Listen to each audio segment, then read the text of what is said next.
Father, I am a man! And he just like crosses his arms, and you hear from behind you, you hear this, and you suddenly feel like the presence of this bear at your back. And he says, he says, boy, you're older than you were, I'll give you that. Stronger than you were, I'll give you that. But you are not ready to face what your mother and I have to face. And I don't want to see you end up like this. He, throws his arm out again. He says, listen, son, it's always been hard for me. You know that I don't really like talking to people in general. I know, Father. There's a place in the woods. If you want to start learning to help your mother and I, you have to go there. There's a group of elves in the deep of the Starkwald. It's really only about a day north of Virascali. It's not too hard to find if you're in the right state of mind. They're called the Scions of Rillock. You have to find them, son. You have to ask to commune. They'll know what to do then. It won't be easy. Nothing worth doing ever is, Father. You taught me that. Well, I'm glad to see you listen. I will find these scions, and then I will return to you, and you will see, and I will prove myself. I am a wild light. Very well. Best of luck, boy. And he just turns around and starts striding away into the rain. And you hear this sound from behind you. Mm-hmm. And he says, Thari, let's go. And the bear saunters past you, and just as it awesome, just as it moves past you, it sort of stops. It looks behind it, back at you, makes eye contact, and goes, and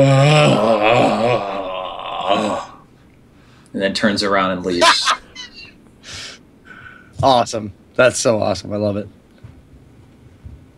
So, like, here you are sitting in the night at the fire, gazing into the fire, seeing these visions dance before your eyes. How are you feeling about all of this, Kellen?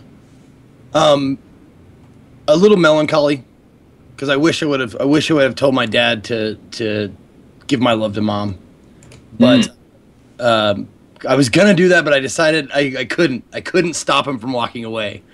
But resolved, definitely resolved. Feeling confident, feeling like I have a mission, feeling like I have something to do, and it's the oldest fucking story in the book. It's like, I want to earn Daddy's love. Yeah. All right, cool. So the next morning, when you make your way back to Virascali, back to Kellen's, or not Kellen's, but back to Juliet and Kurthak's house, and you walk up to the door, like, do they see any of this in your face when you're getting into town?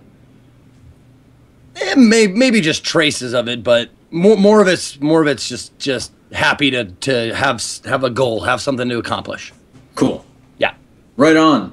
So, you guys have all, met each other, met up, eaten your breakfast oatmeal or whatever, and do you feel ready to set off in search of the Flaterheim village and Al Alamos?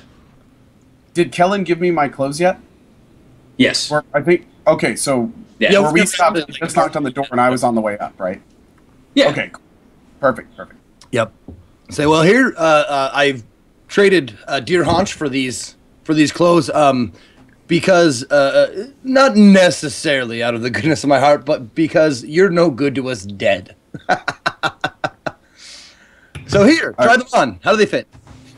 I look down at the clothes and I look up and I go, how much do I owe you? What do I owe you for this? What did this cost you? It cost you coming with us and not dying. I kind of look at him and I say, Thank you, friends. As this scene's happening, I kind of just like walk by nonchalantly, say, "It's like, well, if he's not as dumb as his brother, he shouldn't die." And I just keep walking by. Well, his brother must have been stupid indeed. It's like, we should go now. Ghostface. Surely they're not talking about my brother. There must be someone I don't understand. And I go inside and change. Cool. Yeah, do you guys feel like you have everything you need before heading out? Oh yeah, I put on my adventure outfit. I'm like so ready. What does your adventure outfit look like, Juliet? My adventure outfit for some reason shows more skin than usual. So it's like the opposite of what a person's adventure outfit should look like. Yeah. So lots of like leather straps all over the place and like full on midriff. Juliet wears boob armor. Yeah, Juliet wears full on boob armor. Yeah, it's good. I think it's totally legit to, as Juliet gets better and better armor, it shows more and more skin. Yeah, that's an officialized thing in the West Marches for Juliet. Absolutely. And I know in the back of my mind that eventually I'm going to feel a little too fat to wear this outfit, so I need to wear it now. I'm like really excited. Okay, yeah, awesome. So. Steven, do I have fish that I have to feed for this, or where am I getting the fish for my distillery? I didn't know that you had gotten the hagfish yet. I think that if you want to get hagfish, you might have to go roleplay that. Okay. All right. Because I was about to say, like, yeah, I want to feed the fish before I go and, like, move them inside so they're not outside. But if it's just the giant distillery there, then that's all. I think, it's easy enough for you to have, like, gone to someone and ordered and purchased a still, but to get hagfish to, like, maintain them and whatever, we're going to have to adventure for that. Sounds good. Okay. Yeah, so apart from all that, I just go and wait outside for the rest of the group. All right, cool. So we're all together. Like, who's going to lead the party in the adventure taking off? I'll be the eyes up front if you want. Yeah, I turn to Kellen and expect him to be the leader. Okay, great. So absolutely. Before we go, I kind of stand in front of everyone and I go, friends, you're taking me to get me cured. You've given me clothes. You've bathed me. If you need anything from me, you just let me know. I will be eternally grateful for all this. And then I look at Kellen and I point at him and I just want to let you know how much I appreciate this. Absolutely. And I would shake your hand, but I'm not going to. So without doing that, I kind of put a hand on his shoulder and I go, you remind me of someone I used to know. And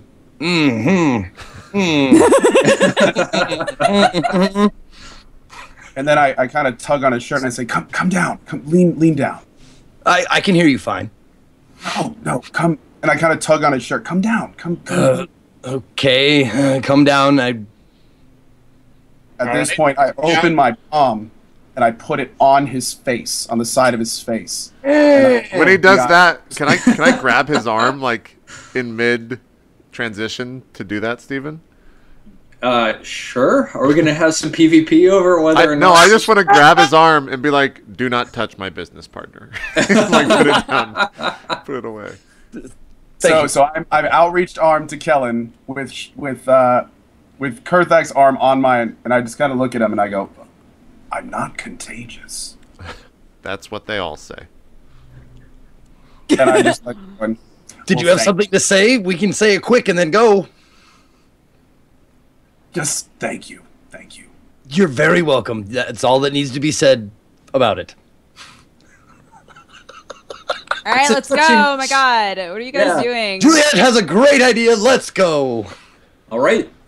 So Kellen, if you go to in Roll20, if you go to the gear at the top right, and then you enable all of those macros, and you show macro quick bar. Oh, there he goes. Oh, and you just click on checking all the boxes? Yep. Okay. So advantage, disadvantage, navigation, roll, and roll skill. Oh, cool. Okay. If you go back to the chat and you just click navigation, it'll do a whole series of rolls and it'll spit out some stuff that I'll interpret for your travels. Oh, wow. Okay. Yeah. And one of them, the first one will be a survival check to see how well you're guiding people through the wilds. Survival is... Oh, just click navigation. It'll do it all. Right. No, I got to put... It said put in skill. Oh, yes. Of course. So I've got to put in... Do I just put in survival there? Yeah. Okay. Okay. Submit. And then total modifier. Oh, that's the modifier. There you go. And I think it's a +2, if I'm not mistaken, for survival. Yep, +2. Oop. Rolling the dice. There it is. Jesus Christ. Okay, some stuff. So, oh no, it's you. You rolled a 20 on your survival skill, so that's great. Okay, and then discovery roll was a 7, which I'm pretty sure means the first watch of the day goes very smoothly for you. Yep. Okay, so you strike out across the central Ellen Plain, heading to the northwest. And today there's thunderclouds in the air. You know, it's not raining and it's not like storming or anything like that, but it's kind of threatening. Like the sky is dark. There's these big, thick clouds rolling across the horizon. Yeah.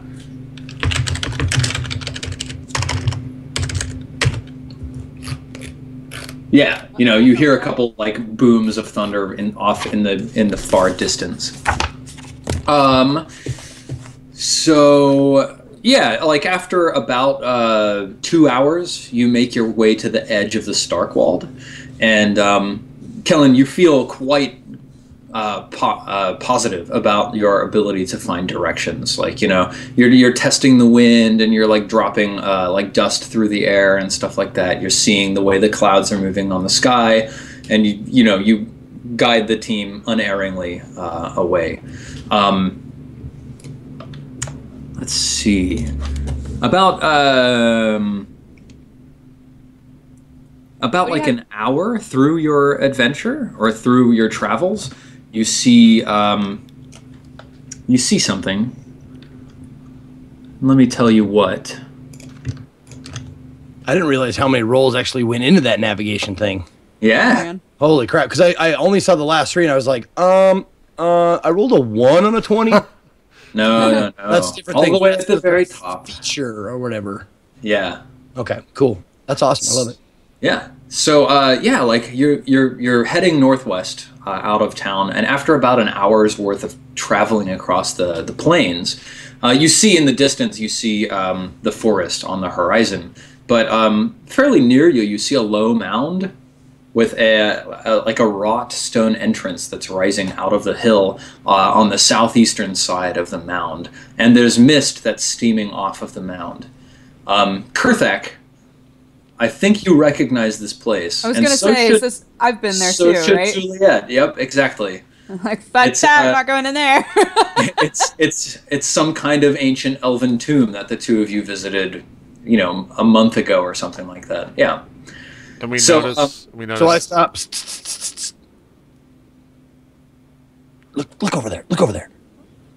And when we take a closer look, do we see like people walking in and out of it? Do we see smoke rising from it? How did you describe it? There's just like mist sort of emanating out of the mound itself, and that was the same as last time. Sure. I very proudly and boastfully said, like, we're not going in there. There's death. No.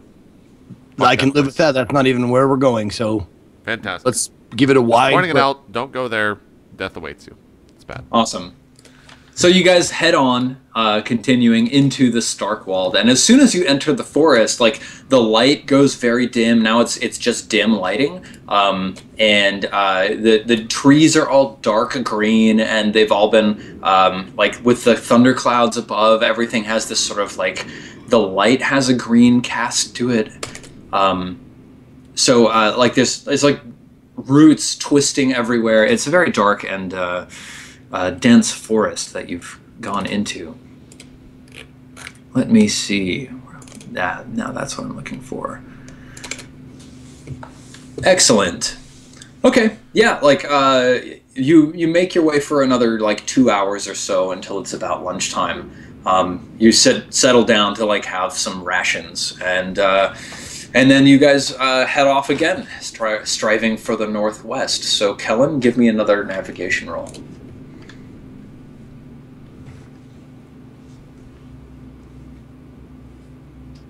What do you have, Zeke? Do you have the Wanderer?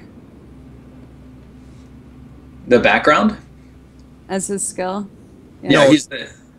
I'm a ranger, but my professions are herbalism and religion.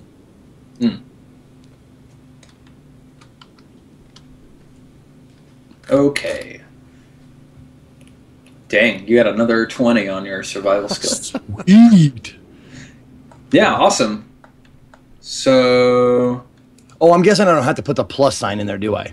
No, in fact, no, that's causing it to break up. Gotcha. Okay. Let's see.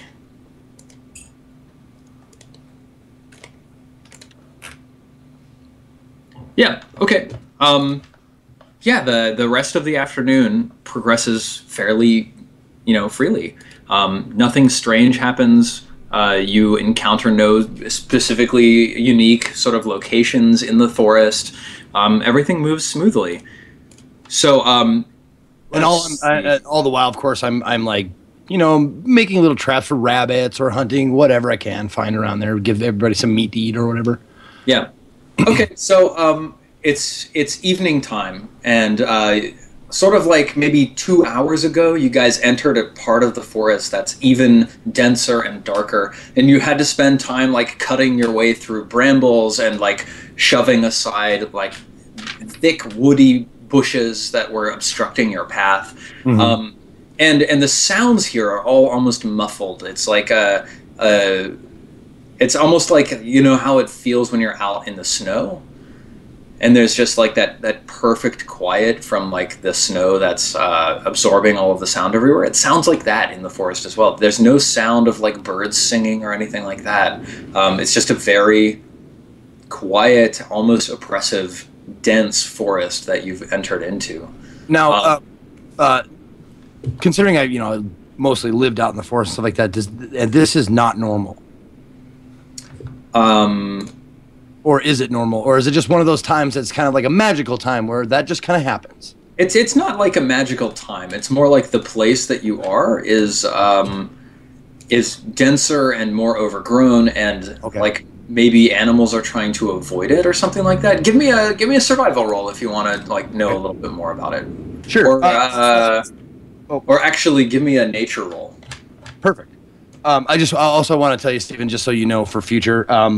One of my skills for rangering is natural explorer in the forest, so that means I never get lost in the forest. Whoa! Of course, it's magical or whatever. That's cool. Okay. And nature, you said, right? Yeah. Okay. Oh yeah, awesome. So basically you're looking around and studying like any tracks you might come across, and like smelling the air and listening for the sounds of the birds that you would normally expect to hear in this location. And that it's not entirely normal what you're hearing here. You think probably what's going on is that there's some kind of entity or creature that is that's affecting sort of the way creatures are behaving in this part of the forest. Okay, I'm going to stop everybody. I don't know how to explain it, but there is some sort of something is stopping the birds from chirping and the animals from scurrying. I'm not sure what it is.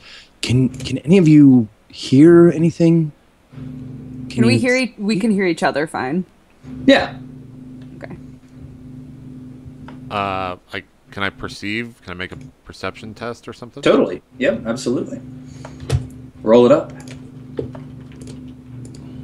22. Damn, Kurthak. Yeah. You hear the sound of water running, sort of in the distance. Maybe like your ears are supersonic ears right now. You're hearing like it's one of those moments where like the camera goes a little blurry and everything quiets down, and then we hear like Kellen's heartbeat, like, and then the camera like zooms over and Juliet's like Like you might hear her thoughts or something like that. But then like you hear like water rushing nearby. You hear like a bird take off from a tree, like 200 feet away or something like that. I make one of those quick glances when I do that, or when I hear that towards the bird. Yeah, and yeah, like it's preternaturally quiet. Okay. Well, if I hear like can we see the water? No. I turn to Callan. I'm just like, there's running water that direction. Perhaps we should see if there's anything of value or note. Well, I agree that and if nothing else, the path will be clearer. After you. Okay, I will guide us. Well, you have to guide us in the direction because I can't really hear it. Oh, okay. Think yet. Do I need to make a navigation roll, Stephen, or no? Like you can hear the running water and sort of lead people in that direction. Now, how far does that take? You did roll that 22 out of the path of going northwest, like as the crow flies. I mean, generally, you're still heading approximately northwest. Okay. Cool. So it's not disrupting your movement too terribly much. Excellent. So yeah, like you walk for maybe like another 15-20 minutes, and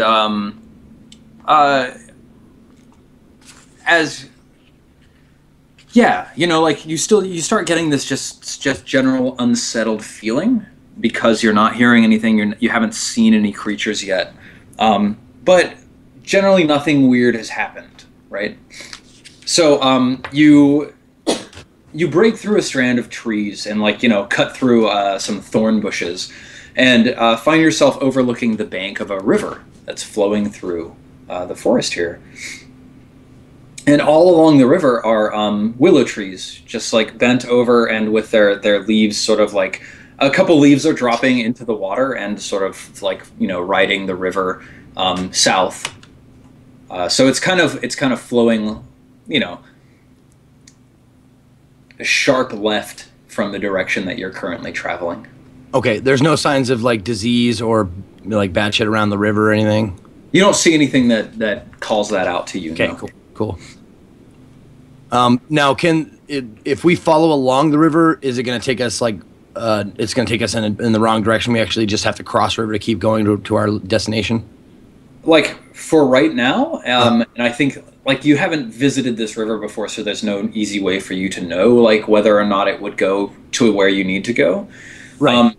It's kind of a reasonable assumption to think that there might be people who live along the river. Right, sure. For example.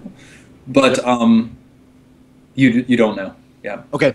Well, as long as it doesn't take us too far out of the northwesterly direction that we're already traveling, that I would not mind following the river for a while. And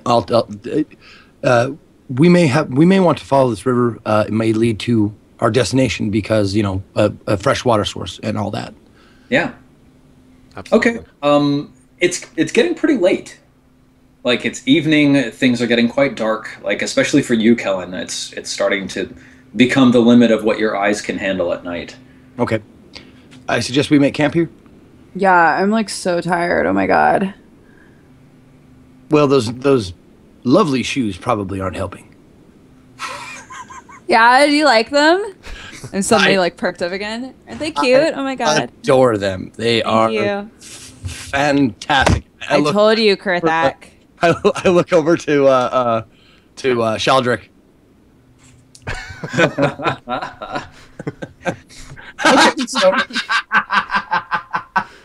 I'm still not sure what it means. So you guys make camp. You break out your bed rolls and stuff. Everybody mark one ration off of your sheets. Are you just camping like on the bank of the river, like where you're overlooking it? Yes. The sound of the running water can lull you to sleep. Yeah. Yeah, great. Okay, who's watching? Like in what order? If I have I do have dark vision. Would I Yeah. have a better chance at seeing something if I just stayed up all night? More so than someone else in the party? Yes, but you're going to earn a level of exhaustion for doing that. Okay. I was gonna say I also have dark vision. We have So does Juliet. Yeah. Oh, okay. Well then, I'll fuck take the it. last watch. In the Okay. morning. Yeah, great. That's what we do. So, Then. what? Kurthak, Juliet. I'll take first, then whoever. Okay, who wants I second? can go second. Okay. I'll go I'm third. not gonna go right now because I'm like fucking tired, but Yeah. Because waking up in the middle of the night will be easier. Mhm. Yeah. Thanks. And who's third? Is it Sheldrick? I'll go third, yeah. Jump. And then fourth, Kellen. Yep. I like Okay. seeing the sunrise. Great. So, Kurthak, would you roll 2d6 for me, please? Sure. Oh God. 8. We'll be fine. 8. Okay. Yep. Your watch passes uneventfully. Juliet. As you're sitting up, like, what do you do when you're alone at night and watching, over a camp of adventurers, Juliet? Me? Yeah. I get really antsy. I can't just like sit there. I'm not like Kurthak. I'm not the sort of person who can rest physically very well. Yeah. So I get up and, like ready to take my watch, but it does not take very long for me to like get up and start walking around and like You're like pacing, kind of antsy. Yeah. Yeah. Yeah, okay. About I guess each watch here is like about 2 hours long. Right. So about 45 minutes into your watch, Juliet, when everybody else is like super sleepy and just dead to the world, you hear a bird just chirp in the trees nearby. And you notice that it's like the first time you've heard a bird in like, 7 hours or something like that. Right. I think I would. I just don't want anything to happen. No, I think Juliet would perceive that as, oh, cool, whatever problem was going on is like totally gone. Yeah. So now that everything is cool again, do you Everything's relax a totally little fine. bit? So, Yeah. Do you relax a little bit? Like, I wouldn't say that I get less antsy, but maybe this feeling that was over the group of like, oh God, there's no sound. Like, what's happening? What's going on? I'm like, oh, see, everybody was like freaking out over nothing. Like, it's totally fine. yeah. So, yeah. Cool. Yeah. I mean, like a couple minutes pass and then you hear the same bird or another bird or something from another direction. You hear the same bird call. And then, in like another 5 minutes or so, you actually see it flitting through the trees, just sort of hopping around the camp from like branch to branch. It's just like a pure white songbird flying through the trees. I just muse about how pretty it is. Yeah. It's got something in its mouth. Can I see what it is? Not from here. Okay. Then Like, I probably it's- don't care very much. It's like a couple of trees off into the distance. Okay, yeah. So you're just like sitting and watching. Yeah. I'm just like, sick. There's a bird. Cool. Yeah. I assume that it's got food in its mouth. I'm not really worried about it. It flies over like closer and closer to you until it's like at the tree that's like in front of you, up in the branches, and then it flies down in front of you and lands at your feet. So what's in its mouth? It's got a twig in its mouth. Okay. And it puts the twig down at your feet and it sings its little bird song again. Oh my God, you are like super bored, aren't you? You've been just like flitting around up there, and now you're like. And I look down and I pick up the stick. Oh, nice. It's made out of pure silver. Can I tell that? Yeah. What would I need to be able to tell that? I mean, it's just metal. It's a twig, but it's made out of silver metal. Just kind of stare at it, and I'm like, I like look around, and I wonder whether or not I should wake somebody up. And I like look Yeah. at the bird. What's the bird doing now? The bird collapses on its side, and then it just immediately rapidly decomposes. What? I start making a ruckus to wake everybody up. Okay.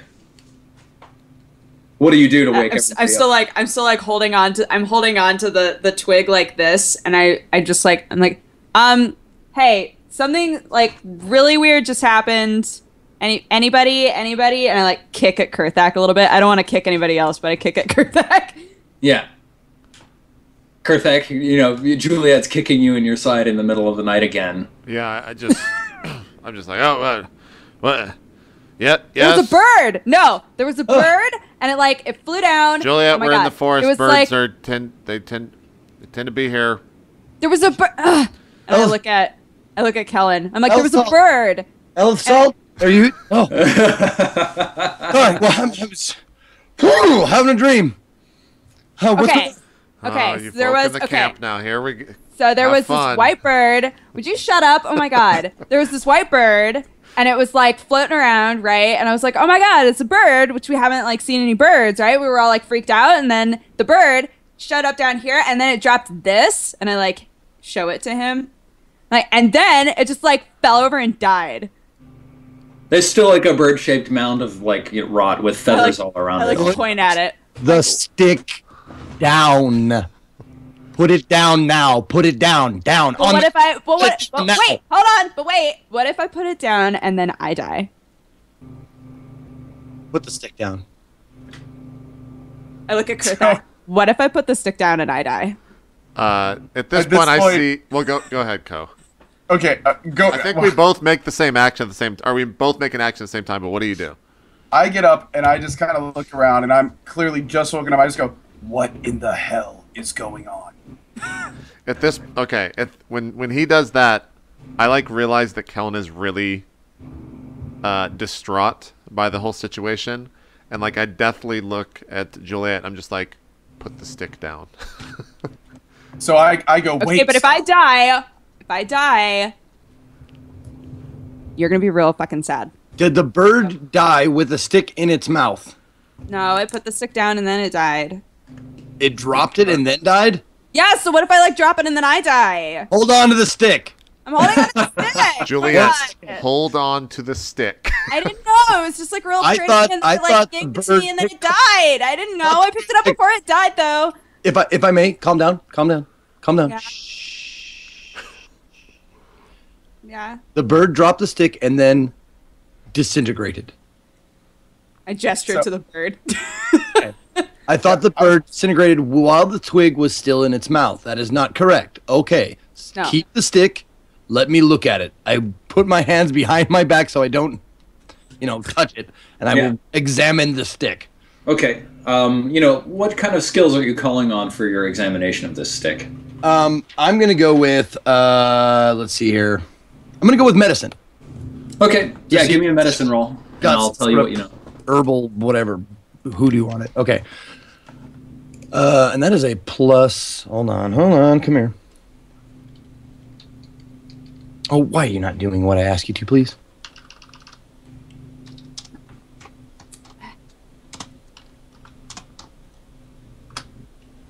Ooh, 8. bad roll.